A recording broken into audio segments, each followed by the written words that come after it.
this morning, and it is sport, Pembrokeshire sport with Bill Carne. A very good morning to you, and Borada. Bore Daddy T, Gina, and TT Tom. Bore Yeah, da. it's an exciting weekend, although, of course, much of the focus this weekend is going to be on Wales, isn't it? In rugby, are they going to have some sort of redemption? And, of course, more importantly for me, the football this weekend, because Yeah. Wales got a game in a couple of hours. I know. It's Ooh. not far away. What is it? Is it 3 hours time or something? It's Yeah, not very far yeah, away at all that No. Wales are no. taking on Iran in the Cup of Nabeed, the World Cup. Bill, I don't think the teams have been released yet. Joe Allen, would you start him? He's been declared as fit. He'll be on the bench, I would think, Tom. Yeah. Oh, Ooh. yes. Yeah. From We'll what I put... can gather from a couple of people I've spoken to, he is likely to be on the bench. I think he'll play a part in this one. You've got to use him. Yeah. He's Yeah. got to get that sharpness. And, Of course, he hasn't played yeah, since September. and keep him more as well. They've got to make more use of him, I think. I'm no expert. Yeah. Leave that to Well, Mr. Page, yeah? indeed, yeah. All will be revealed in a couple of hours' time. Are we going to get 3 points and really open that group up? And well, we'll see what happens from there, won't we? But talking of football closer to home, Bill. Well, first things first. Haverfordwest, they didn't have a match this weekend, but looking forward to the second. So we'll jump forward to next Friday. They're back in league action. Yeah, sadly, they've got a game because they were knocked out of the Cup, the Nathaniel MG Cup. They lost in that, which is a bit of a shock. So they're not in the... Whoops, here I go. Oh, careful, Bill. It's only early. I would say I'm not used to these newfangled things. So they've got a rest week, and they'll hopefully use that well, because another big game next weekend. Bridgend, I saw the away game with Bridgend. They lost 3-2. It certainly wasn't their night. They'd gone there top of the table, and that was the start of a few defeats on the trot, as you know. So Pennebont next week, down at Bridge Meadow, Friday night. Hopefully there'll be a huge crowd to cheer them on there. Pure West Radio are going to be there as well. Dowsey and Stewart are going to be providing some pre-match entertainment for you, Bill. Yeah. And then sticking with the football, we've got Hakin, who have been flying the flag. They're still in cup competition, aren't they? After a great showing last weekend. I was talking to Daisy Picton yesterday, who's I'm not the team manager, but he helps, and he's the the flag man as well. And Daisy's very, very astute, but he's so hating it's not true. And he was saying about the league is the problem. They've only played 4 games in the league, and we're coming close to December. But it's an epic, I hate the word, but an epic journey they've been on. And it proves that they can hold their own with anyone in Wales. If you remember, last week they beat Treadur from North Wales.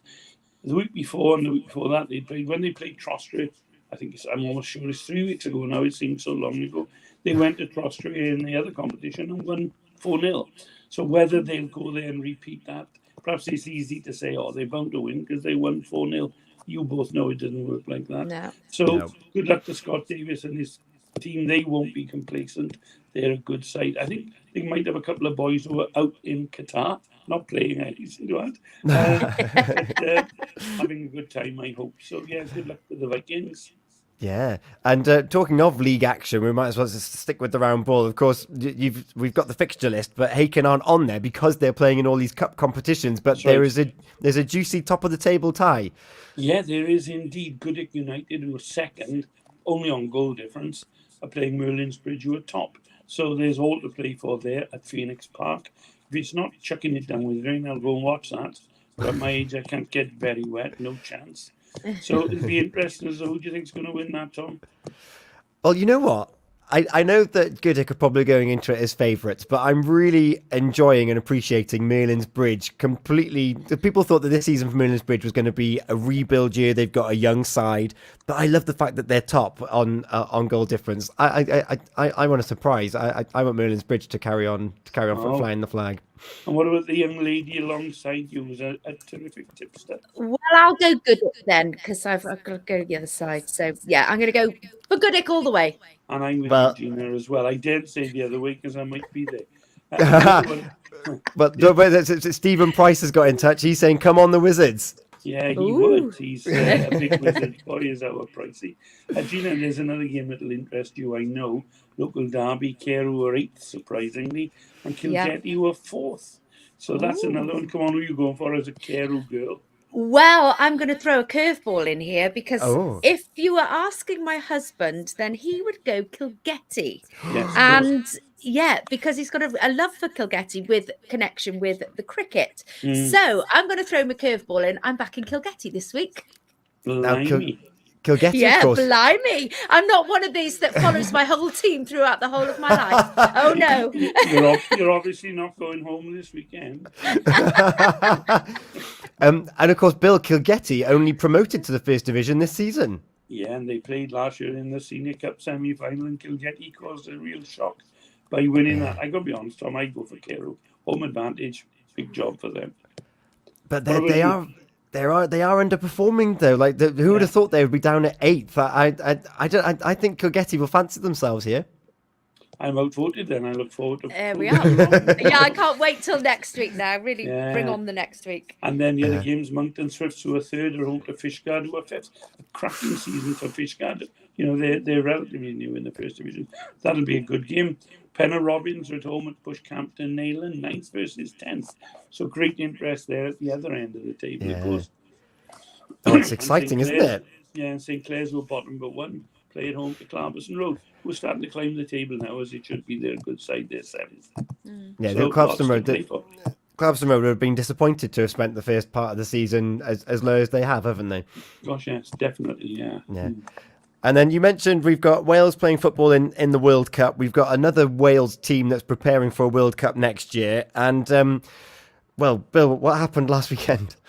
Less said about it, the better. They were dire, weren't they? And you have to give Georgia credit. They're a big, strong pack. They're no mugs. I mean, there is an argument they should be in the European sort of rugby setup, perhaps above Italy, but you can't say that. But they're better than certainly Wayne Pivac and his pals thought. So who knows? This is a tougher game. Wales will have to play well to win against Australia. And you've mentioned Italy there. Italy, of course, getting a famous victory over Australia in the last couple of weeks. Yeah. We've got Australia this Saturday. Australia have done us a favour by having half of their team injured or underperforming. The team's been announced. Well, I don't know. There's a new centre in position. Like it's another new. It feels like another new experiment. Yeah, and I don't know the way they're playing. I still hate this blinking box kick mentality, I call it, where they get the ball, they kick it back to the opposition who say thank you very much and counter attack or kick the ball deeper. And I just feel we're totally on the wrong track. I did say on the Monday night show when I was on that at one time that time I thought Pivac was toast and I was proven wrong and I'd had a good source, but he was given the last chance. But I don't see how he's sustainable at the moment. I laughed this week. I saw a lot of claims to bring back Warren Gatland. Yes. who I'm a great admirer of, but I think we've got to start going back to a Welsh coach if we can as well. Yeah. Yeah. Well, Get a bit of oil. The bookies have got. I think there's like 15 in the running if you're for someone that follows the bookies. So watch this space, particularly this close to the World Cup. Bill's got a bit of extra time on your hands, haven't you, Bill? You could do that job. Listen, hey, Gina, whatever else I am, I'm self-aware and I'm no judge. It's easy to pontificate here, isn't it? I mean, I stopped playing rugby with knee injuries when I was 19. But, talking of Hoyle, I forgot to mention, going back to the Wales game in the World Cup in the football, what about the singing of the national anthem there by Wales? That was the best I've ever heard in an away match. It was electric, absolutely. Yeah. I had tears in my eyes. Yeah, Brilliant. you wouldn't believe it. There was only 3,000 Welsh fans in that stadium, and it sounded louder than the Principality. It was 30,000, yeah, it was such a moving moment. And in fact, as we came up, David Iwan is currently singing outside the Bucket Hat in Qatar at the moment, getting people ready for the match in a couple of hours' time. Like the talk about unifying a nation, it's wonderful. Yeah. Sticking with rugby, Bill, a close match, Cardigan and Pembroke. Yes, indeed. There was no matches played on Saturday. I had my grouse about that.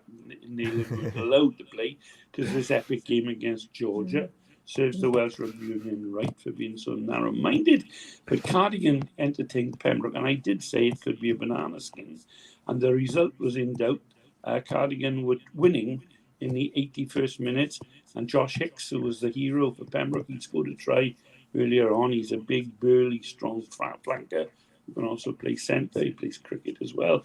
He scored in the 81st minute, and that was the end of Cardigan's hopes. But it was an epic sort of contest on the night. And another one, there was a big shock, of course, then on the Saturday. Tenby United, who've been playing very well, travelled to Aberaeron. Because Aberaeron got floodlights, they were able to play where Neyland couldn't. And they beat Tenby United, which was amazing, 25-19. Dan Colley, been converted from centre to number 8. But Tenby was outstanding again. Dan had 2 tries, well done. But Aberaeron play good rugby. And it's good for cup football. You know, they won that. Tenby won't think that. And, of course, Crymych played to form. They beat Haverfordwest 31-15 on the Friday night. I watched that. Ivan Phillips had 3 tries. Now, that's Kevin Phillips' younger brother, the former Welsh international we've had on the show on a Monday, interviewing him. And, of course, his brother, we spoke to last week as well, who lost his leg in the accident, where he, had to stop playing for the Ospreys, and he's tipped to be in these autumn internationals. And I'm not sure if was it on last week that we spoke to? Yeah, it was on last week. What an inspirational! He's so kind of humble. You wouldn't think that anything has happened to him. The way that he was talking and his media appearances as well.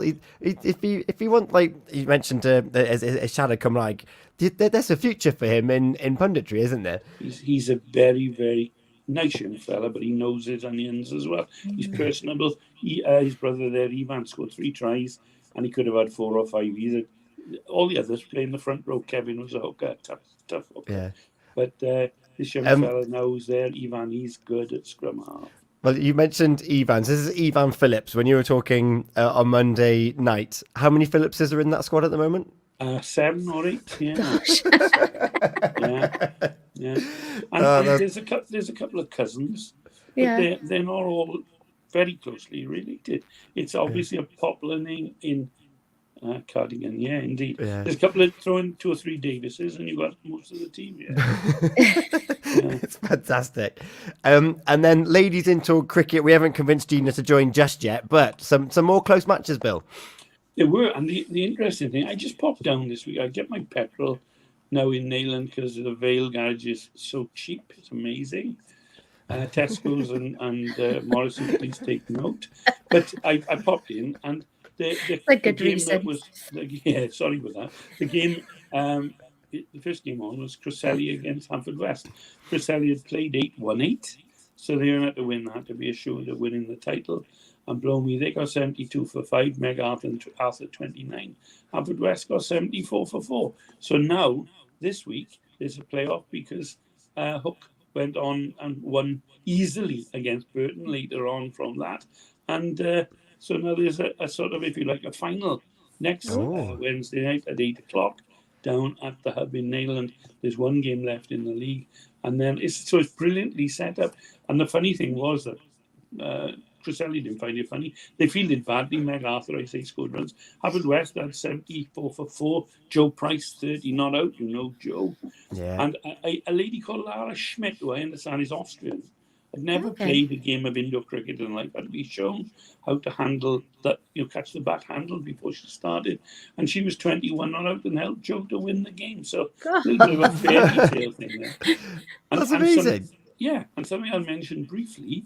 When Burton played Hook, that's the strangest game I've ever seen because Burton was 79 for 2, Olivia James 25. She's from a cricketing family. But Hook were 81 for 0. Their first 2 scored 25 each and had to retire. Gemma Phillips, who's a policewoman in Haverfordwest, and Casey Aaron. But no one else scored any runs. There were 31 extras. Wow. What? So I can't work it out, but that's So there was 25 for each of those. The young lady who came in number 3 was not out and faced 1 ball, and the rest all came from leg byes and wides. So for Burton there. Yet the next game then they went on against Neyland, scored 115 for 0. Olivia James 25 against Beck Barton and Fiona Scales, also retired at 25, and had Neyland all out for 41, and Fiona Scale took 2 for 10. So they won that game by 74 runs. It's strange.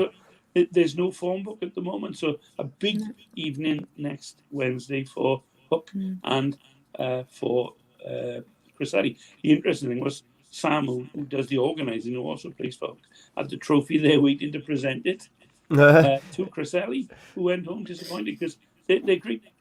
There's rivalry, but they're all great pals. It's played in the best spirit I've ever seen in sport. Yeah, it's great. Oh, and you've been talking about big awards, and it is, of course, the big awards night tonight, Sport Pembrokeshire. I'm already feeling the anticipation. I get very nervous before it because I'm lucky to be being the announcer for everyone. And this is the 16th, Gina.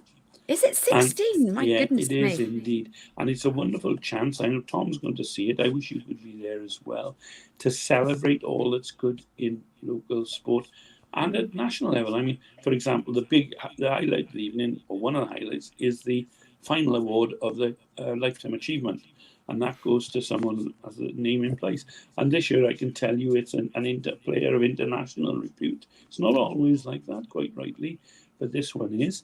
And the Chairman's Award is one of the most moving I can think of. Without letting the cat out of the bag, how many people do you know who've been with one club, player, committee man, groundsman, you name it, for 70 years? Ooh. So that's going to be nice. And there's the whole range of sports. I can ask you a question because I got to admit I didn't know what it was when the judges met. What's parkour? What sport is parkour? Oh, yeah, he's going to know. Yeah. Well, as usual, I've no idea. I don't know these questions, I but had to go on and Google it. Yeah, parkour. Yeah, over here, he'll know exactly what it is. It's urban running, so the scaling of buildings and so parkour. Well, it's been, you can have like international tag matches now as well, where they set up almost scaffold frames and different blocks and things that you can jump over, jump through. Lots of somersaults involved. Over cars, over everything. It's like gymnastics at 100 mile an hour. Yeah, but it's also now, like some of the motorsports have gone indoors and designed their own courses. I've watched it now in a gym where they've got the boxes and the beams and all sorts like that. But I know, it's like, yes. It's like Parker, I thought that was called. Well, Parker. You're posh, Gina. You're from Carne. They've been doing that in Pembroke. Yes, you're right. Yes, there we go. I did know. Well, then I do apologise for just remember, I'm a Ponty boy, right? I'm proud. But it originated in. I think it originated and gained popularity in France originally, in Paris, along some of the different landscapes around the cities, and it's developed into. You see some very dangerous videos, really, of people jumping over fountains and climbing halfway up buildings. But as Bill just said, the athleticism and the strength needed to carry out those maneuvers repeatedly is very impressive. What I love about it as well, I'm not sure to say this with certainty, but I think it's also attracting to sport, in inverted commas, another group of youngsters who want to express themselves. So it's great. So they'll be having a mention tonight, which is nice. Oh, and brilliant. There's all sorts of other things. The equine world is mentioned, rowing, swimming, all sorts, as well as it used to be rugby, football, cricket, netball, hockey. It's fantastic. Whatever sport, if it's played here in Pembrokeshire, it's got a place. Yeah, exactly. And it's great that we have these awards to really acknowledge the breadth of sport here. Like the nominations, 186 nominations from all various kinds of different sports as well. It really is testament to the great work that a lot of grassroots volunteers are doing and putting those hours in to make sure that people can express themselves. And what's nice to see is that's being recognised, because I'm not sure unsung heroes and coaches, the nominations numbers were immense. And in one of those two, I think it's the unsung hero, there was something like 36 nominations. Wow. I'd give every one of them a medal. Yeah. But of course, I think, is everybody getting a certificate this year as well as acknowledgement? There were plans to do that, but I think it's been shelved until next year because it's the first year back. And to get that number in the short time, I think next year, Sport Pembrokeshire hopes to do that. And I'm a real proponent of that. I think it is absolutely vital. If you're nominated, you get a memento of it, Yeah. Oh, well, fantastic. Brilliant. And you'll be happy to know as well, Tom, that it's not just about sport tonight. You're going to have fun in the fairground, and there's going to be food there too. So he's going to be very happy about that. Yeah, well, and I don't want any comments about I only go for the food. I'm a bit fed up with those. Well, no, well, if Bill, don't worry, I'll be there on your shoulder because Well, no, if there's food, no, if there's food there, I'll be there. I'm always last to get in there because what happens is afterwards we have a team picture of all the winners, all the participants, and I organise that as well for the photographers. That's one of my roles as MC. So when I get in there, most of the good stuff will be gone by the vultures who come before me. Oh, I'm not having that. We'll have to put a plate up for you at the start, Bill. Keep you aside with the very best of the best. I'm a survivor, don't you worry. It's okay, because next Wednesday they've got an offer on crisps at the petrol station when you go in there. Oh, right. Yeah, you can get 2 for 1 or something like that, so you'll be all right. That's my favourite place at the moment. Yeah, amazing. Yeah. And one thing I do need to mention, myself, I'm going to be there. Toby's going to be there. A few members of the Pure West Radio team are going to be there. We're going to be interviewing all the winners as soon as they've collected their reward. And it's going to go out on a special show on Monday evening after the Pure West Sports Show with Eaton Evans and Morris. So you get to hear firsthand from those winners and what the award means to them and what they feel about the nomination and the whole process and why they're there. So I'm really looking forward to that special show on Monday evening. Could you spare me 2 minutes that night so I can say what I thought of it as well? 100%. You're definitely on that show, Bill. Don't you worry. You. Yeah. So yeah, we'll gather your thoughts. We're going to get them all this evening. I can't believe that it's this evening, Sport Pembrokeshire Awards. Bill, thank you so much as ever for your time on a Friday morning. My pleasure. And well, it's Feel Good Friday, Bill. What have you gone for this week? Well, I sang along with great gusto and no skill this one evening this week when I was going to Neyland.